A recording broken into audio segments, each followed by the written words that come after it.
Boa noite, sejam bem-vindos às Conversas Improváveis, uma organização da Delegação Portuguesa dos Socialistas e Democratas no Parlamento Europeu, no âmbito da iniciativa Fazer Acontecer Europa Social. O objetivo passa por debater temas que vão da educação à saúde, do emprego à habitação, das desigualdades à proteção das crianças, tendo como mote a Cimeira Social da União Europeia, que acontece ou acontecerá no Porto nos dias 7 e 8 de maio. Emprego, salários e contratação coletiva é a matéria da nossa segunda conversa, que arranca agora. Os nossos convidados são o Dr. Manuel Carvalho da Silva e o Dr. Luís Aguiar Conraria, a quem agradeço desde já a presença nesta conversa improvável. A abertura, contudo, está a cargo da eurodeputada socialista Isabel dos Santos, a quem dou também as boas-vindas e a quem peço o favor de dar o pontapé de saída nesta conversa. Olá, bem-vindos a mais uma das Conversas Improváveis. A Cimeira Social Europeia, que se aproxima, será o ponto alto da presidência portuguesa do Conselho da União Europeia. Com o reforço da dimensão social da Europa como pano de fundo, o compromisso comum que se espera atingir será essencial para concretizar o plano de ação que visa implementar o pilar europeu dos direitos sociais. É precisamente nesse âmbito que o novo contrato social para a União Europeia, objetivo central no manifesto do PS para as últimas eleições europeias e pelo qual nos temos batido no Parlamento Europeu, encontra o seu propósito. O que é que uma conversa entre um ex-sindicalista e sociólogo e um economista e professor universitário, subordinado a um tema absolutamente central neste caminho que juntos queremos percorrer, emprego, salários e contratação coletiva, tem de improvável? Bem, é algo que nos cabe descobrir nos próximos minutos. Para já, posso assegurar-vos que os objetivos assumidos pela União Europeia são ambiciosos. Não poderia ser de outra forma. Ter pelo menos 78% da população da União Europeia empregada até 2030 surge como a primeira meta inscrita no plano de ação. Esta intenção reveste-se de uma importância capital se tivermos em conta o aumento da taxa de desemprego na União Europeia para valores perto dos 7,5%, provocada em grande parte pelos efeitos devastadores da pandemia. Mas a nossa reflexão não se pode esgotar nos números. Mais emprego tem que significar também melhor emprego. E para isso importa, entre outras questões, a melhoria geral das condições de trabalho, a existência de mecanismos de resolução efetiva de disputas laborais, bem como a garantia de direitos coletivos sólidos e o respeito pelo princípio da não discriminação no trabalho. Estes objetivos ganham ainda maior relevância no confronto com os dados mais recentes relativos à pobreza. Ainda há 91 milhões de pessoas em situação de pobreza e exclusão social na União Europeia, sendo que mais de 2 milhões de portugueses se encontram nessa condição. Números que nos chocam e convocam a uma ação imediata, mas que devem ser lidos em conjunto com a terceira meta inscrita no plano da ação, que aponta para a redução do número de pessoas em situação de exclusão social em pelo menos 15 milhões de pessoas, entre as quais 5 milhões de crianças. A pobreza, como sabemos, não deriva exclusivamente da falta de emprego. Prova disso é precisamente a franja de 11% da população portuguesa empregada que em 2019 era considerada pobre. Como se depreende, esta questão liga-se diretamente ao ponto seguinte desta conversa, que diz respeito aos salários. O salário mínimo justo constitui um elemento essencial do contrato social e uma das principais pretensões do nosso grupo político. Nesse âmbito, saúdo a proposta da Comissão que visa garantir que os trabalhadores da União estejam protegidos por salários mínimos adequados que lhes permitam uma vida digna onde quer que trabalhem, de forma a garantir a efetivação destes e de outros direitos em benefício dos trabalhadores. A contratação coletiva, último ponto do tema desta conversa, merece igualmente uma análise. Os números mostram-nos que há uma estreita ligação entre este elemento e o elemento salarial e que precisamente os países com maior nível de contratação coletiva são aqueles onde os salários são mais altos. Na União a 27, níveis de cobertura de contratação coletiva na casa dos 60% representam um valor ainda manifestamente baixo. Porém, indica-nos, em conjunto com todas as medidas já enunciadas, o caminho a seguir. Um caminho que seguramente não será perfeito, nem isento de dificuldades, mas que queremos ambicioso e focado em recolocar as pessoas no centro das políticas e da política. Muito obrigado, Sra. Eurodeputada Isabel dos Santos. A sua introdução dá-nos já pistas mais do que suficientes para a conversa que teremos durante a próxima meia hora com o Dr. Manuel Carvalho da Silva e o Dr. Luís Aguiar Conraria. Dr. Manuel Carvalho da Silva, que expectativas é que tem, se é que tem algumas, sobre a Cimeira Social que se realizará no Porto dentro de nos próximos dias? Em primeiro lugar, quero cumprimentar-vos a todos e todas e saudar a iniciativa. Expectativas muito relativas, ou seja, eu acho positivo que o governo português tenha escolhido este tema, que até acho positivo que tenha, por aquilo que foi sendo dito, que tenha convocado o ex-ministro José António Vieira da Silva para ser um elemento dinamizador da conferência, da Cimeira, é conhecedor das áreas fundamentais que aqui podem estar em análise. Mas o caminho que vem sendo seguido na União Europeia e na maior parte dos países é um caminho com fortes marcas de pegar numa cartilha neoliberal de desregulação de trabalho e de entrega das relações de trabalho a lógicas de mercado que me deixam apreensões. O enunciado que foi apresentado é importante. Eu relevaria 3 aspectos que desejo muito que estejam em discussão. O primeiro é a relação profunda entre trabalho, emprego e proteção social. O trabalho é ancorador central da vida das pessoas, individual e coletivamente consideradas, e a pandemia colocou isso numa evidência enorme. A dimensão da proteção social e, designadamente, como foi referido, o perigo da pobreza e da exclusão estão muito dependentes, mas repito, os sistemas de proteção social em particular estão dependentes da quantidade e da qualidade do emprego.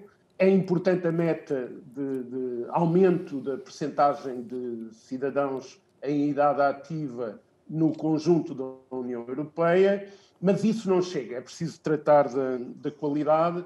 Eu diria que neste contexto da proteção social é importante introduzir o tema das crianças, mas só há crianças pobres porque há famílias pobres, como é evidente. E permita-me introduzir sinteticamente mais 2 observações. A primeira é que foi colocado em relevo pela senhora deputada que a contratação coletiva tem um papel importante. O que é que eu queria aqui trazer? Sim, senhor, é preciso salários mínimos dignos, sem dúvida, mas é preciso salários mínimos dignos inseridos numa política salarial e de emprego coerente. E isso pode levar-nos aqui a algumas trocas de opiniões. E não há um papel, não é possível que o salário mínimo só por si tenha um efeito protetor, como às vezes se atribui ao salário mínimo no contexto das políticas salariais. É preciso contratação coletiva. Ora, e é aqui que entra a minha última observação. Não há contratação coletiva sem sistemas de relações de trabalho estruturados e equilibrados. Esta é a questão-chave. É que podemos dar as voltas todas e não basta falar de número de trabalhadores cobertos pela negociação coletiva. Portugal é um exemplo de que grande parte da negociação coletiva dos últimos anos, não apenas nestes últimos, mas posso dizer já quase em 20 anos, em que muita da contratação coletiva são compromissos, depois dos sindicatos serem colocados em estado de necessidade, são compromissos de regressão de direitos. E portanto, este problema tem que ser visto e isto convoca. Já lá iremos, doutor.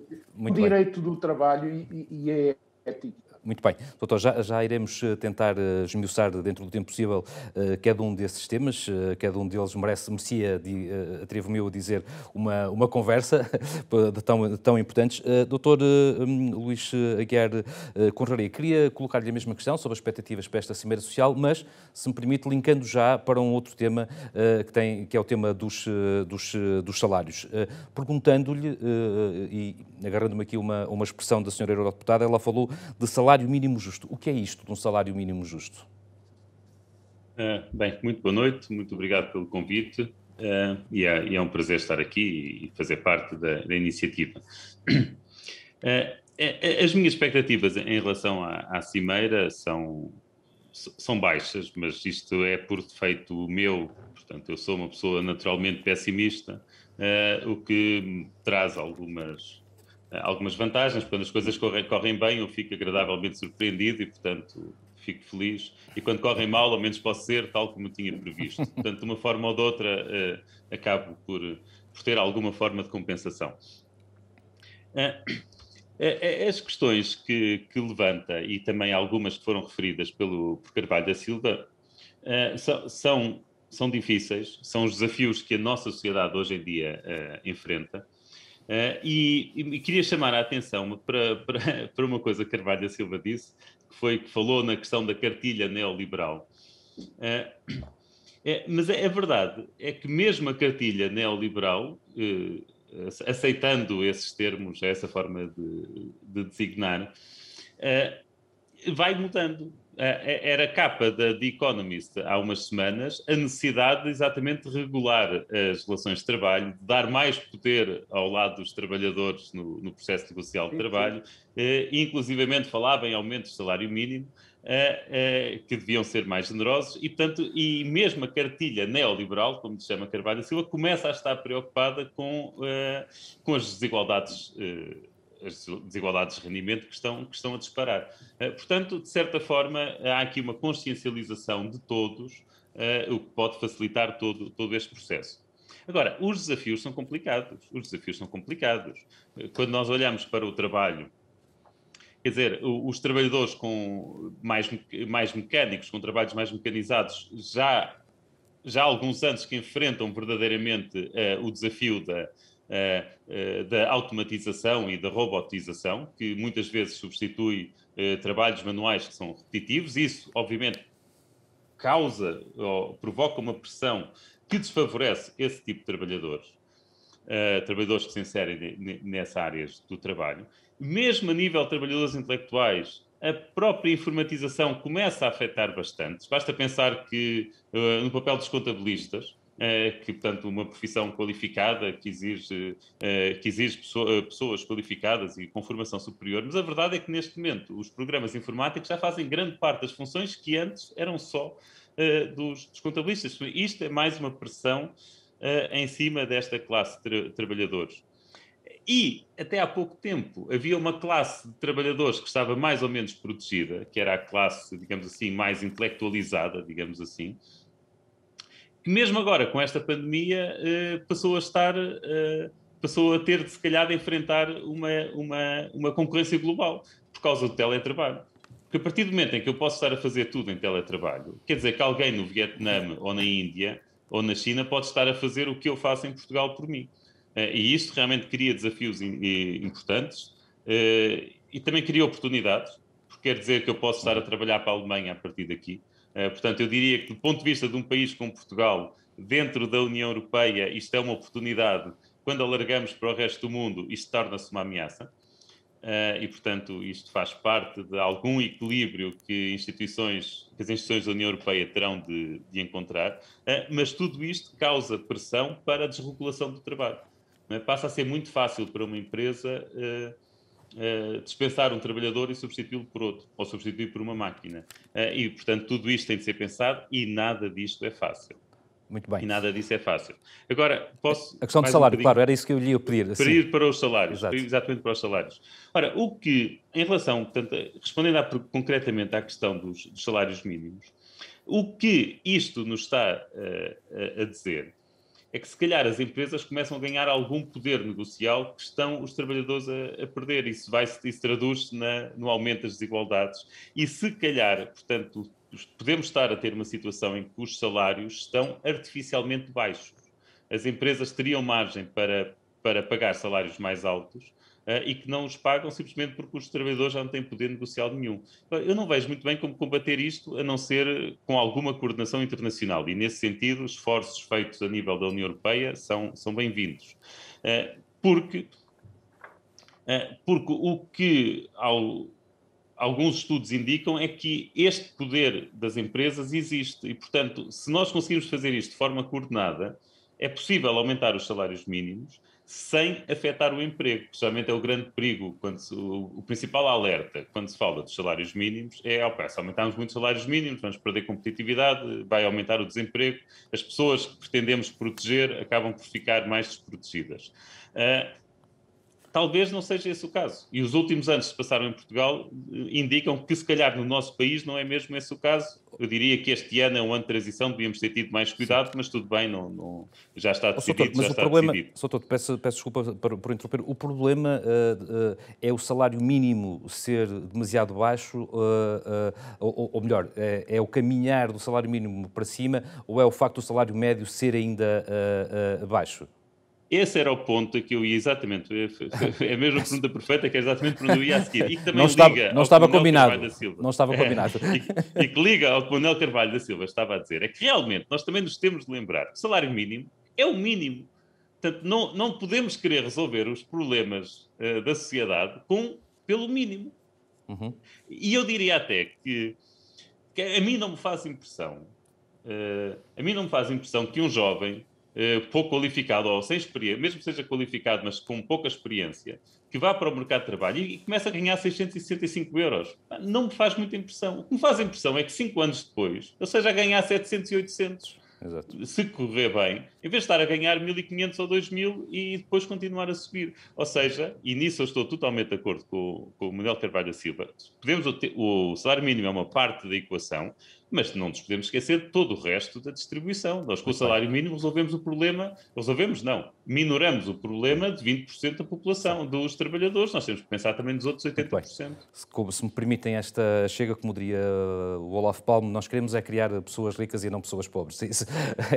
Isso é que interessa. Dr. Carvalho da Silva. E não é pelo mínimo que E não é pelo mínimo que vamos lá, com certeza. Dr. Carvalho da Silva, esta questão do salário mínimo e do salário médio cruza-se com o tema da desregulação que há pouco sublinhou. É possível desenhar alguma estratégia para melhorar o rendimento das pessoas ao mesmo tempo que a desregulação e o poder, das empresas vai crescendo fruto das circunstâncias? Sim, é possível e é indispensável. Uhum. Quando vamos dar passos nesse sentido, ou quando as sociedades vão dar passos nesse sentido, é que é uma enorme interrogação. Eu, há muito tempo, há quase 20 anos, que no plano mundial há um conjunto de fatores influentes que estão a mudar as relações e a divisão do trabalho. As tecnologias são apenas um dos elementos influentes. Não há determinismo nas tecnologias. Há necessidade de análise dos efeitos da utilização das tecnologias, da inteligência artificial, da robotização, do trabalho remoto, disso tudo, mas analisar estes processos em dimensões conjugadas, dimensões do social, do económico, do jurídico, do político. Fazer análise apenas no campo económico é tratar o problema de uma forma absolutamente amputada. E isso tem predominado. Mas não chega a isto. É preciso ter em conta o que são as dinâmicas geopolíticas e geoestratégicas à escala global e como é que as coisas se estão a movimentar. Mas eu digo há há quase 20 anos, que o clima, digamos, o quadro em que vivemos, este quadro, este contexto, é propício no plano social, estar a haver uma espécie de harmonização, essencialmente em relação àqueles que iam mais à frente, como é o caso, em geral, dos países da Europa e da Europa Ocidental em particular, uma espécie de harmonização no retrocesso. Este é que é o problema. Mas eu queria aprofundar muito rapidamente duas outras coisas. Primeiro, eu estou de acordo com o Luís em relação à preocupação de alguns liberais, mas é preciso clarificar, e às tantas até estamos os dois de acordo. Do ponto de vista do pensamento e da preocupação colocada num plano intelectual, eu reconheço hoje, sem dúvida, que há setores liberais preocupados com aquilo que se está a passar.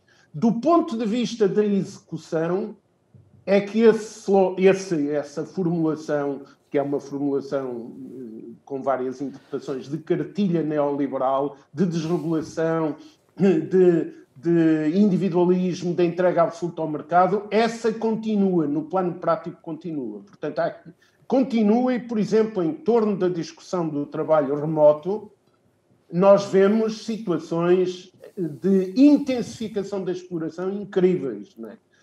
Já agora, o último relatório da OIT sobre o trabalho remoto obriga-nos a refletir profundamente, principalmente quando é preciso legislar sobre a utilização do teletrabalho, etc. É que, à escala global, o trabalho digital é pago hoje aos trabalhadores, mais de 50% dos trabalhadores que trabalham em plataformas e, portanto, em trabalho remoto à escala global, ganham menos de $2 por hora. E quando falamos do futuro, eu estou de acordo com esta forte influência das dinâmicas da utilização do trabalho à distância sobre toda a organização do trabalho. É fortíssima a influência e é preciso muito cuidado. Porque o futuro é feito de cenários prospectivos, mas de respostas ao presente contínuo. E aqui é a questão, o cerne da questão. Ainda agora o aparecimento do livro verde sobre o trabalho. A ideia o trabalho do futuro. E depois, em torno do slogan, o trabalho do futuro, fala-se apenas do que vai ser novo, ou do que é novo à escala da nossa experiência do passado. Mas trata-se o trabalho apenas como forma de organização, trata-se do teletrabalho apenas como forma de organização do trabalho e muito pouco como forma de prestação do trabalho. E o futuro é feito disto que vai ser novo, mas o trabalho no futuro, que é uma formulação muito mais necessária do que falar do trabalho do futuro, o trabalho no futuro será tudo isto que é novo, mais o que tem continuidade e o que tem continuidade só uma das partes. Muito bem. E deixe-me só acrescentar duas coisas. Favor. A primeira é que o trabalho remoto tem que ser estudado. Mas, por exemplo, nós em Portugal tivemos, e positivamente tivemos, e ainda temos muita gente em teletrabalho, mas no global não passa de 1/3 do conjunto dos trabalhadores. Não passa de 1/3 e não há perspectivas de aumento a curto prazo. E o trabalho, há pouco a nossa deputada Isabel dos Santos fazia uma observação que é importante ter presente. Nós temos esta dinâmica em curso, mas nós temos uma sociedade com realidades que precisam de resposta agora, não é amanhã. As precariedades, os salários baixos, tudo isto são respostas que não podem ser discutidas só dentro desse cenário do trabalho no futuro. É agora que têm que ser discutidas. E não nos esqueçamos de uma coisa. Podemos dar as voltas todas, mas, repito, se não houver sistemas de relações de trabalho equilibrados e, portanto, atores identificados e identificáveis e responsabilizáveis, contextos bem analisados, regras equilibradas e claras e quadros de valores consensualizados. Se isto não existir, fica mais se difícil. não existir representação, não há solução. Muito Só bem. vos acrescento, a contratação coletiva foi só, e isto até está escrito na introdução de uma grande conferência mundial organizada pela OIT, que foi em 2009, foi só o elemento mais equilibrador contra as desigualdades e pelo progresso da vida das pessoas em toda a segunda metade do século XX. Como é que se pode estar a desperdiçar um instrumento destes e não se estar a reformulá-lo e a revitalizá-lo? Muito obrigado, Soutor. À luz do que acaba de dizer, isto é, de pensarmos o trabalho no futuro, creio que foi esta a expressão que utilizou, não é? Sim. Exatamente. Sim, porque vai haver trabalho no futuro, vai haver trabalho claro. Há muitas profissões que vimos agora na pandemia, que se diziam profissões velhas, atividades velhas, Sim, que não são. Claro. Nós vamos continuar a ter o mesmo Soutor dizia tipo mais ou menos de habitação, de alimentação, de mobilidades, etc. E aí a ter avanços. E, portanto, vai haver profissões reformuladas, com uso maior ou menor de tecnologia. O Soutor dizia bem que temos que pensar nisso, estamos obrigados a pensar nisso, mas sem esquecer o que acontece atualmente. E atualmente nós temos, por exemplo, níveis de desemprego elevadíssimos e creio, permito-me adjetivar, talvez mesmo insustentáveis. A senhora eurodeputada falava, Dr. Luís Aguiar Conraria, deste objetivo de até 2030 78% da população da União Europeia estar empregada. Acha que isto é execuível? Sim. Quer dizer, obviamente não sei se em 2030, não é? Pode haver uma recessão em 2029 e portanto, em 2030 ser um ano complicado, mas tirando essas flutuações de parte, não vejo nada de absurdo em ter 80% da população ativa, não é da população ativa, em ter 80% da população empregada. Isso é bom, implica, imagino também esteja ligado a políticas de igualdade de género, de conseguir que a taxa de participação laboral feminina, que em Portugal até é razoavelmente elevada, mas que aumente no resto da Europa, portanto imagino que esteja ligado a esse tipo também de políticas e acho que é um bom objetivo. Se bem que temos sempre de aceitar que as pessoas prefiram coisas diferentes. E à medida que os níveis de bem-estar vão aumentando, será perfeitamente possível que haja pessoas que optem por não trabalhar, ou porque um membro do casal trabalha e é suficiente para os dois, ou porque prefere ter um trabalho em part-time ou voluntário. Portanto, uma pessoa também tem de respeitar as vontades das pessoas. Portanto, a evolução da sociedade também não é necessariamente uma evolução no sentido de todos trabalharmos mais. Portanto, nós também, a determinada altura, podemos querer mais conforto e não mais trabalho. Mas ainda estamos longe desse patamar, portanto, acho que para já é um ótimo objetivo. Há um ponto que Carvalho da Silva referiu que eu gostaria mesmo de realçar. E, portanto, sublinhar esta nossa concordância. Que, sim, nós temos de pensar no futuro, temos de projetar o futuro, mas estar sempre com os olhos no presente. E até por uma razão muito simples. A única coisa que nós temos garantidamente, a única coisa que temos a certeza sobre o futuro é que ele vai ser diferente do que aquilo que nós imaginamos. O futuro vai ser diferente do que nós imaginamos. Ninguém faz a mínima ideia de como é que vai ser, como é que a Europa vai ser, ou como é que as economias vão funcionar, que revoluções tecnológicas existirão até 2030. Ou até 2040. Portanto, o futuro é demasiado incerto e é demasiado desconhecido para nos esquecermos do presente. E, quando nós olhamos para o presente, eu vejo aqui problemas concretos, que são desafios, até do ponto de vista da fiscalidade, que os Estados têm de enfrentar. E, numa altura em que se começa a vulgarizar o trabalho remoto, de que Manuel Carvalho da Silva falou que já iríamos neste momento em 1/3, e a tendência tecnologicamente é para ir aumentando, a tecnologia 5G, pelo que nos disseram, eu não sou engenheiro para saber, mas pelo que nos disseram, a tecnologia 5G permitirá fazer remotamente uma série de trabalhos que agora têm de ser feitos presencialmente, inclusivamente cirurgias e esse tipo de operações mais delicadas. Portanto, esta tendência será, em princípio, para aumentar. Isto traz desafios engraçados.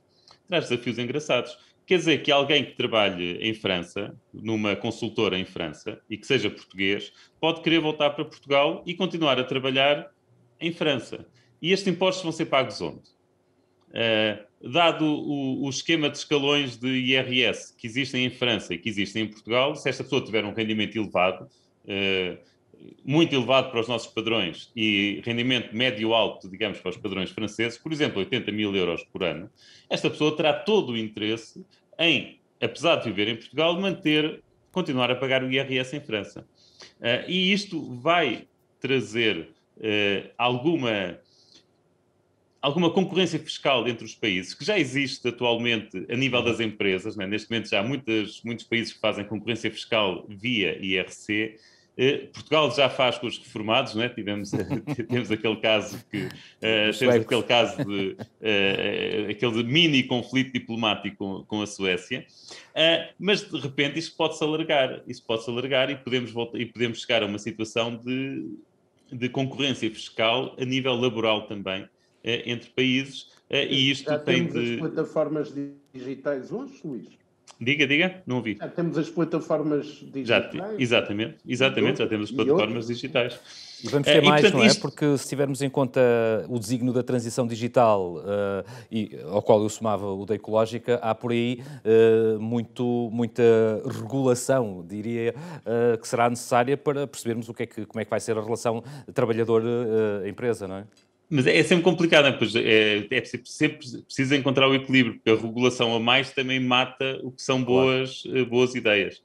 E realmente Carvalho da Silva também falava na questão de, nós até intelectualmente podemos ter as mesmas preocupações, mas de facto se calhar propomos soluções diferentes, não é?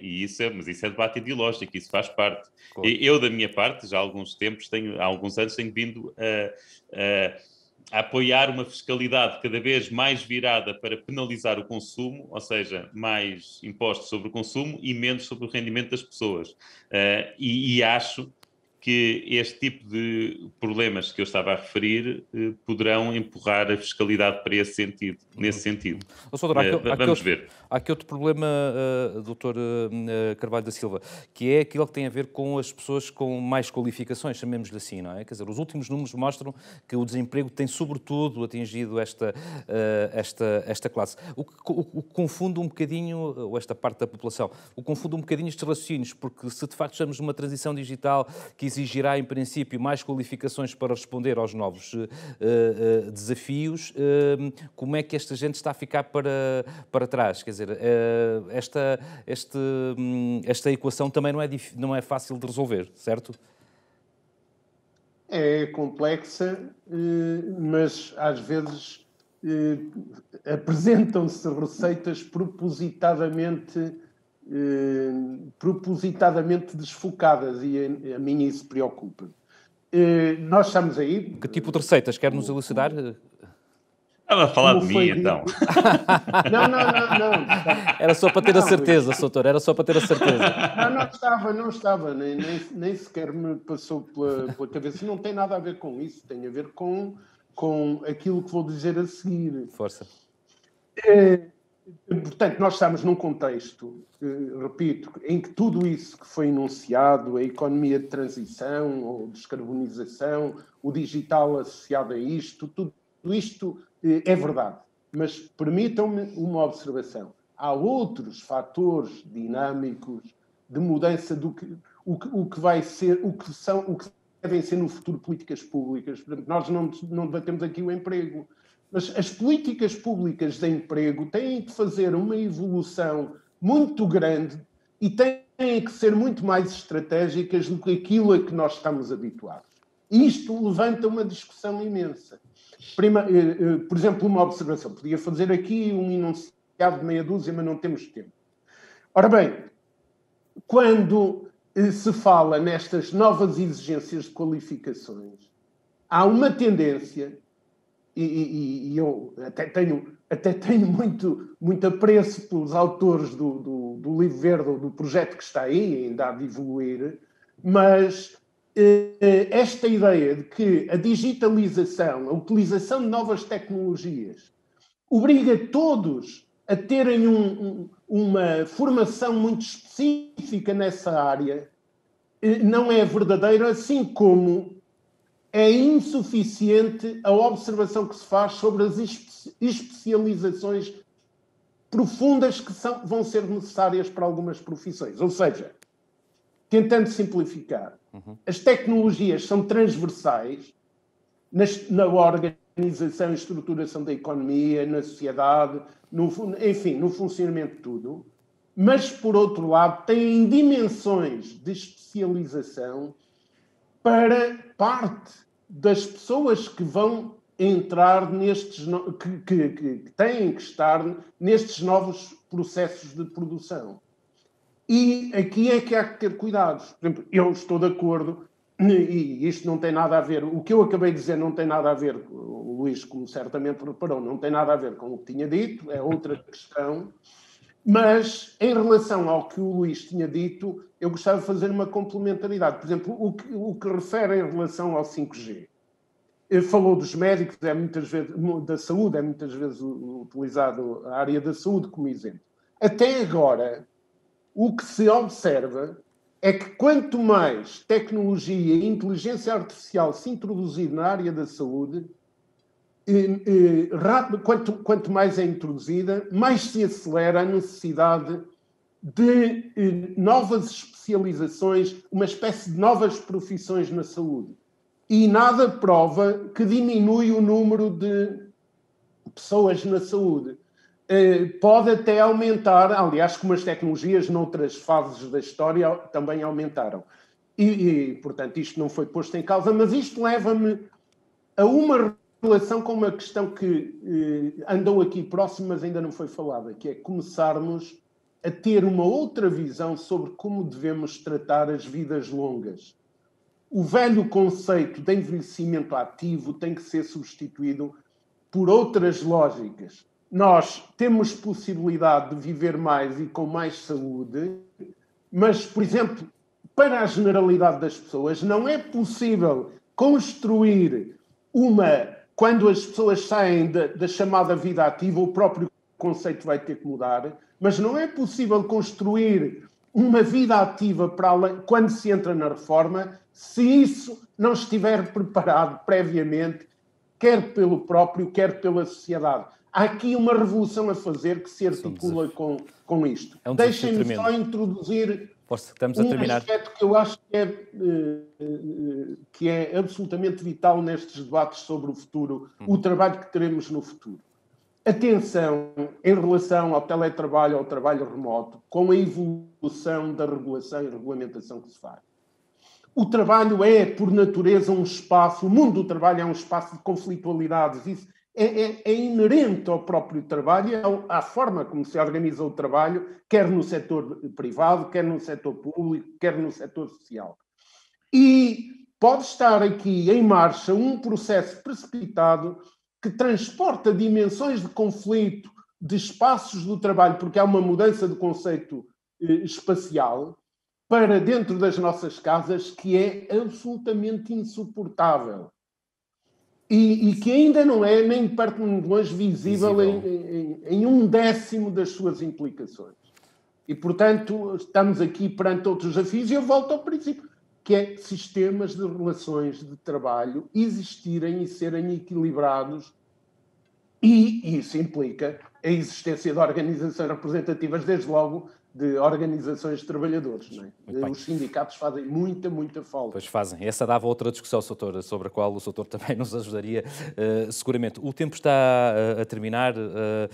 Infelizmente, continuaríamos aqui a conversar mais umas horas, porque os temas a isso se dão. Dr. Luís Aguiar Conraria, para terminar, o Dr. Carvalho da Silva colocou este acento tónico nas políticas de desemprego que tem que resultar desta evolução e da análise da atualidade, esta análise até sociológica do que é que vai passar a acontecer em nossas casas, fruto do teletrabalho. O que é que o Sr. acha que é fundamental salvaguardar nas políticas de emprego para que a recuperação seja sólida, digamos assim? Bem, aqui entra o meu lado mais liberal e, portanto, se calhar não vou dar a resposta que gostariam de ouvir. Mas só antes de responder, só ir a uma questão que estava a falar, aliás, está relacionada com esta, que é a saída desta crise, a recuperação desta crise. Eu diria que para já nós ainda não sabemos quais é que são os estilhaços que resultam desta crise. Portanto, não vale muito a pena estar a ver as taxas de desemprego ou as novas inscrições nos centros de emprego dos últimos 4 meses e tentar extrapolar daí para a frente. Vale a pena no sentido de resolver o problema daquelas pessoas.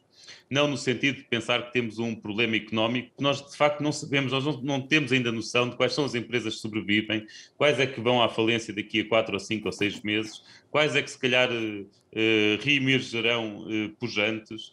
Portanto, nós se calhar temos de esperar um bocado para ver, antes de conseguirmos fazer o diagnóstico do lastro que esta pandemia e que esta crise nos deixa. Agora, relativamente a políticas de emprego, e também o Manuel Carvalho da Silva falava muito na questão de políticas ativas e bem desenhadas. Eu não acredito, quer dizer, eu não acredito que os Estados consigam... políticas estratégicas.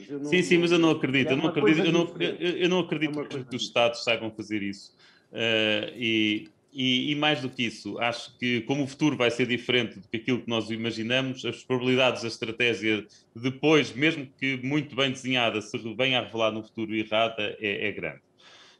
Eu prefiro 1000 vezes um sistema como o da Dinamarca, com um sistema de flexi-segurança em que se dá todo o apoio a quem, por qualquer motivo, está com dificuldades e não encontra emprego. E gosto de um sistema em que se apoie a sério na educação para os jovens e na formação para os adultos. Eu acho que esse é o papel do Estado. Esse é o papel do Estado. E depois, além disso, e isso estamos de acordo, garantir relações laborais justas e equilibradas, portanto, com poder negocial equilibrado entre empregador e trabalhador, depois, a partir daí, é deixar o mercado funcionar. Sempre, estou aqui a falar, estou a falar de um sistema como o da Dinamarca, que é um sistema muito generoso, aliás, muito oneroso, inclusivamente, se calhar não foi aplicado em Portugal, porque se calhar seria demasiado caro. Portanto, isto não estou aqui a defender que o Estado não faça nada, mas acho que deve atuar de outra forma, não é? Numa retaguarda, que é garantir o bem-estar de quem teve o azar de estar no desemprego e garantir que a pessoa faz a formação que precisa para procurar novas oportunidades. Muito bem. Dr. Luís, muito obrigado por ter estado aqui connosco nesta conversa tão interessante. Dr. Manuel Carvalho da Silva, também muito obrigado por ter partilhado as suas convicções connosco. Eu, por mim, ficaria aqui mais tempo, mas, enfim, é o prazo que está estipulado. Desejo-vos, antes de mais, saúde, porque é isso que interessa agora, e bom trabalho também. Muito obrigado. Vamos para o encerramento desta sessão. Antes disso, gostava só de dizer que a informação desta campanha Fazer Acontecer Europa Social, incluindo estes debates, serão disponibilizados em www.fazeracontecer.info e podem ser também, obviamente, acompanhados no Facebook da Delegação Portuguesa dos Socialistas e Democratas no Parlamento Europeu. Cabe ao eurodeputado Pedro Marques, a quem saúdo também e a quem desejo boas noites, proceder ao encerramento deste debate. Sr. Deputado, por favor, é a sua vez. Muito obrigado, Paulo Ferreira. Quero também agradecer ao Carvalho da Silva e ao Luís Aguiar Conraria por terem aceitado participar nesta mais uma conversa improvável da Delegação Socialista Portuguesa no Parlamento Europeu, e valeu a pena mais uma vez. Foi muito interessante, primeiro ouvir a minha camarada e colega aqui no Parlamento Europeu, Isabel Santos, recordar-nos os grandes objetivos que temos pela frente: o emprego, a qualificação dos trabalhadores e certamente a redução da pobreza. Temos ainda dezenas de milhões de cidadãos europeus em risco de pobreza e exclusão social, e muitas delas crianças. E é por isso que na nossa família política defendemos o fim da pobreza infantil, o combate à pobreza infantil. Mas para o fazer vamos ter que apoiar também as suas famílias, como disse aliás e muito bem o Carvalho da Silva. Consideramos que desde logo um instrumento fundamental é o salário mínimo em cada país. É absolutamente essencial este passo que defendemos de termos um salário mínimo digno, um salário mínimo que retire de facto as famílias da pobreza em toda a Europa. De preferência através da contratação coletiva, que é exatamente um aspecto essencial que passou por esta conversa, a importância da contratação coletiva, de uma contratação coletiva que proteja os trabalhadores e que, de facto, permita que a individualização das relações laborais não torne ainda mais difícil as condições de trabalho de cada um. Falámos aqui também da questão dos trabalhadores das plataformas, os trabalhadores das redes sociais, aqueles que hoje prestam serviço em condições muito difíceis para essas grandes plataformas, para as grandes plataformas tecnológicas como a Amazon, a Uber e outras. Pois, de facto, defendemos nesta família política, e ficou, parece-me que claro também nesta conversa, que precisamos de relações laborais decentes para estes trabalhadores. Estes trabalhadores não podem ter um tratamento diferente daqueles que são os trabalhadores por conta de outrem numa empresa que presta fisicamente a sua atividade e os seus serviços à população. Passou-se aqui também por temas críticos como a qualidade do trabalho. Na nossa família política defendemos, e é possível concluir rapidamente, desígnios como, por exemplo, acabar de vez com o chamado gender pay gap, ou seja, a diferença de salários entre homens e mulheres para o mesmo posto de trabalho. Defendemos, por exemplo, o fim também das mortes por acidentes de trabalho. Já não é próprio de uma sociedade decente europeia que continue a existir tantas mortes em ambiente de trabalho.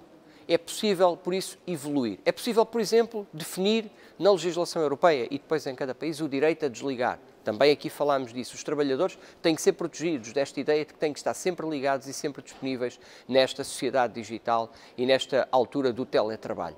Há, por isso, caminho para fazer. Há caminho para fazer que a nossa família política continuará a defender e nós, como socialistas portugueses no Parlamento Europeu, mas considero que, uma vez mais, a qualidade da intervenção aqui e até o consenso, por exemplo, eu diria surpreendente, improvável, em relação ao aumento do salário mínimo nacional, mostra como já valeu a pena esta iniciativa do Partido Socialista aqui no Parlamento Europeu. Vamos continuar a caminho da Cimeira Social para definir ao nível europeu melhores direitos sociais. É por aí que queremos continuar. Foi o desígnio da presidência portuguesa, é o desígnio certo para o futuro da Europa.